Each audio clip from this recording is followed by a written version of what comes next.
اللہ کا حکم ہے خوشی کے موقع پر شکر کریں اور غم کے موقع پر، پریشانی کے موقع پر صبر کریں۔ اس میں اللہ کی رضا ملے گی، اللہ کی ذات ہم سے راضی ہو جائے گی۔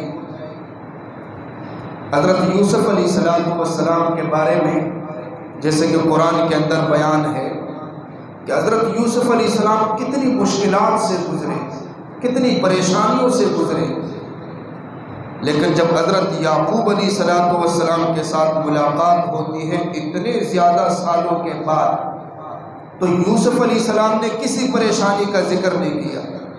قرآن کہتا ہے کہ یوسف علیہ السلام نے کہا قد احسن بی اذ اخرجنی من السجن، حالانکہ یوسف علیہ السلام پر پریشانیاں کتنی آئی تھی۔ ایک طرف سے بھائیوں کی دشمنی، بھائیوں نے ستایا، اور دوسری طرف کنویں کے اندر پھینکا گیا، اور پھر جیل میں چلے گئے۔ اتنی پریشانیوں کے بعد اپنے والد سے ملاقات، اور والد کی جدائی کا صدمہ الگ صدمہ، لیکن یوسف علیہ السلام کی زبان پر جو کلمات جاری ہوتے ہیں قد احسن بی اذ اخرجنی، میرے رب نے میرے ساتھ کتنا اچھا معاملہ فرمایا کہ جب میرے رب نے مجھے جیل سے نجات عطا فرمائی، کنویں سے نجات عطا فرمائی، وجاء بکم من البدو، اور ساتھ اگلا جملہ کہ ابا جان آپ سے ملاقات ہو گئی، اللہ نے ہماری ملاقات کرائی۔ اب دیکھیں مشکلات کا ذکر نہیں کیا کہ بھائیوں نے مجھے ستایا، اس کا ذکر نہیں کیا، کنویں میں مجھے پھینکا گیا، اس کا ذکر نہیں کیا، جیل میں مجھے ڈھالا گیا، اس کا ذکر نہیں کیا، اور پھر آپ کی جدائی میں روتا رہا، اس کا ذکر بھی نہیں کیا۔ اللہ کے انعامات کا ذکر کیا اور اس پر شکر ادا کیا۔ جاء بکم من البدو من بعد ان نزغ الشیطان، پھر جہاں بھائیوں کی دشمنی کی بات آئی تو اس کو شیطان کے سر پہ ڈال دیا، فرمایا کہ وہ جو ہمارا اختلاف تھا، وہ جو مسئلہ تھا، وہ شیطان کا اشارہ تھا، شیطان کا معاملہ تھا۔ اب اتنی پریشانیوں کے بعد ہماری زندگی خوشیوں میں گزر رہی ہے، مسلسل خوشیوں میں، تھوڑی سی پریشانی آتی ہے بالکل بجھ جاتے ہیں، ایسا لگتا ہے کہ ہم نے کبھی خوشی کو دیکھا ہی نہیں۔ ہمیں اللہ کا شکر ادا کرنا چاہیے، ہمیں اپنا معمول بنانا چاہیے۔ اللہ تعالیٰ نے قرآن میں فرما دیا لئن شکرتم لأزیدنکم، فرمایا تم شکر کرو گے میں نعمت میں اضافہ کروں گا، وَلَئِن كَفَرْتُمْ إِنَّ عَذَابِي لَشَدِيدٌ، اگر تم ناشکری کرو گے تو میری سزا بہت سخت ہے۔ اگر ہم شکر کریں گے تو اللہ تعالیٰ نعمت میں اضافہ فرمائیں گے۔ ہمارا اٹھنا بیٹھنا، ہر جو اللہ کی نعمت ہے، اللہ کا احسان ہے، ہم اس پر اللہ کا شکر ادا کریں۔ کتنے لوگ پریشان تھے، بارش کے لیے تڑپتے رہے جگہ جگہ، اللہ تعالیٰ کی نعمتیں کتنی زیادہ ہیں، احسانات ہیں، اللہ نے بارش برسائی، کتنے لوگوں نے اللہ کا شکر ادا کیا ہوگا۔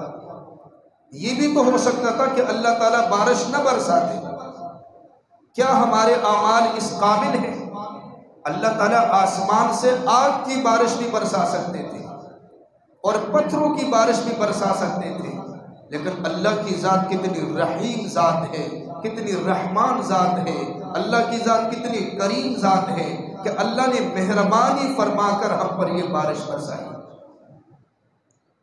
دیکھیں یہ اللہ کے انعامات ہیں، ہم اللہ کا شکر ادا کریں گے، اللہ تعالیٰ اپنے احسانات اور انعامات میں اضافہ فرمائیں گے۔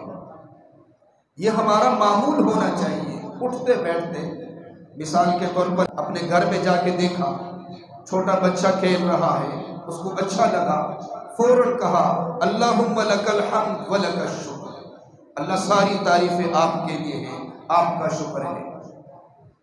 ایک آدمی اپنے گھر جاتا ہے، وہ دیکھتا ہے کوئی پریشانی نہیں، اللہ نے سب کو صحت دی ہے، بیماری سے اللہ نے حفاظت کی، اس کی زبان پہ یہ جملہ ہونا چاہیے اللہم لک الحمد ولک الشکر۔ ایک آدمی اپنے گھر سے صبح نکلتا ہے، آگے خوشیوں کے لمحات کو دیکھتا ہے، اپنی صحت پر اس کی فکر جاتی ہے، زبان پہ یہ جملہ ہو اللہم لک الحمد ولک الشکر۔ ہم دسترخوان پہ بیٹھتے ہیں، کھانا جب سامنے آتا ہے اس وقت ہمیں یہ سوچنا چاہیے کہ کتنے سارے لوگ ایسے ہوں گے جنہیں یہ کھانا بھی نصیب نہیں ہوگا۔ اللہم لک الحمد ولک الشکر، اور جب لقمہ اٹھا کر اپنے منہ میں ڈالتے ہیں اللہ کا شکر ادا کریں۔ کتنے ایسے لوگ ہیں جو دولت کے انبار کے اندر بیٹھے ہوئے ہیں لیکن صحت ساتھ نہیں دے رہی، وہ کھا نہیں سکتے بیچارے، جوس بھی گزارا کرتے ہیں، ڈبل روٹی بھی گزارا کرتے ہیں، وہ کھانا نہیں کھا سکتے۔ نعمتیں ان کے پاس ہے، اللہ نے آپ کو نعمت بھی عطا فرمائی اور اللہ نے آپ کو صحت بھی عطا فرمائی اور آپ اپنی نعمت سے فائدہ بھی حاصل کر رہے ہو۔ اس پر اگر ہم اللہ کا شکر ادا نہیں کرتے تو کتنے خسارے کی بات ہے۔ ہماری زبان صرف وہاں کھلتی ہے جہاں پر شکایت ہوتی ہے، جہاں شکایت ہوتی ہے، بیماری، کوئی پریشانی۔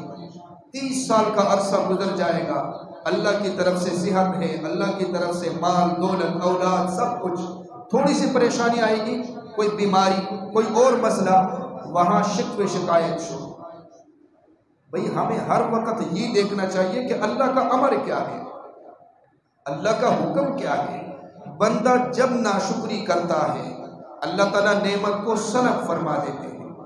بندہ حیران ہوتا ہے کہ میں نعمتوں میں کھیل رہا تھا، اچانک میں محروم ہو گیا، وجہ کیا ہو سکتی ہے؟ وجہ یہ ہوتی ہے کہ بندہ ناشکرہ بن جاتا ہے۔ جب وہ ناشکری کرتا ہے تو اللہ تعالیٰ نعمت کو سلب فرما دیتے ہیں۔ اللہ کی نعمتوں کو کھا کھا کر ہمارے دانت ٹوٹ جاتے ہیں لیکن زبان پہ جملہ نہیں آتا کہ اللہم لک الحمد ولک الشکر، یہ زبان پہ یہ جملہ نہیں آتا۔